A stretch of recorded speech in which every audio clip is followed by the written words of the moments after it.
guys, this is the Koligey bathroom storage cabinet. It's a smaller size, so you can see the one I have here. It's 24 inches by 31.5 inches tall and just a little over 11 inches deep. So when you're trying to think about where you want it, take those measurements and make sure they'll work for your space because they have other sizes as well.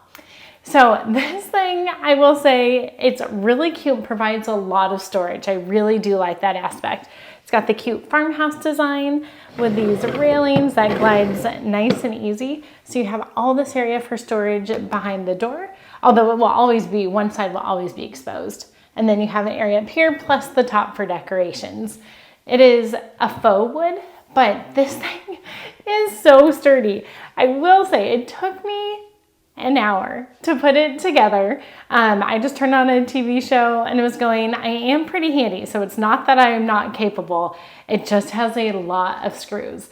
They provide all the tools, the hardware, everything you need, but it will go much quicker if you use an electric drill for certain things. Because some of these would have just even been too hard to hand screw it with the screwdriver they provided.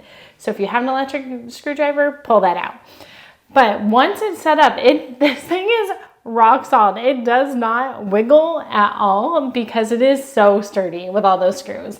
I love the attention to detail. They've added these fun little details on every corner, all four corners. And then this hardware, it's just really beautiful. So very high quality. And so you can see up here, this is the faux wood, but the grain looks so nice. It looks like real wood. Even these pieces, I'm pretty sure they're particle board, but they have grain in them. Can you see that? So it looks like it's a wood grain that's been painted white. And it might be real wood, I don't know. But I'm really happy with this. It's perfect for the space. You can use it in your bathroom. It doesn't take up much space, but great if you need extra storage in that bathroom. But you could use it in a room as a nightstand. You could use it in your kitchen for extra pantry storage. So if you're looking for a really cute farmhouse look for extra storage in your home, this is a great option.